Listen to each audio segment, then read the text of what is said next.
ഒരു ട്രെയിൻ യാത്രയിൽ ഞാൻ ഒരു യോഗിവര്യനായ സ്വാമിജിയെ പരിചയപ്പെട്ടു. അദ്ദേഹത്തിൻ്റെ ഗുരു അദ്ദേഹത്തോട് പറഞ്ഞ ഒരു കാര്യം എന്നോട് പറയുകയുണ്ടായി. നേതാജിയുടെ കൂടെ പ്രവർത്തിച്ച, ക്ലാസുകളിൽ പങ്കെടുത്ത വ്യക്തിയായിരുന്നു അദ്ദേഹത്തിൻ്റെ ഗുരു. നേതാജി പല ക്ലാസുകളിലും പറയുകയുണ്ടായിരുന്ന ഒരു കാര്യം,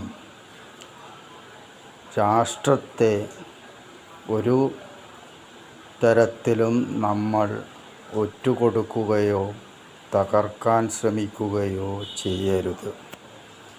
എന്തെന്നാൽ അത് രാഷ്ട്രം നമ്മുടെ അമ്മയാണ്.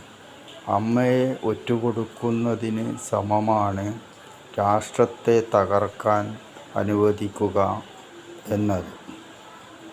പിന്നെ സ്വാമിജി സുഭാഷ് ചന്ദ്രബോസിൻ്റെ ചില കാര്യങ്ങൾ പറയുകയുണ്ടായി. എവിടെ പോകുമ്പോഴും സ്വാമിജി ഒരു ശിവപുരാണവും ഒരു ഭഗവത്ഗീതയുമാണ് കൂടെ കൊണ്ടുപോകാറ് എന്നുകൂടി സ്വാമിജി പറഞ്ഞിട്ടുണ്ട്.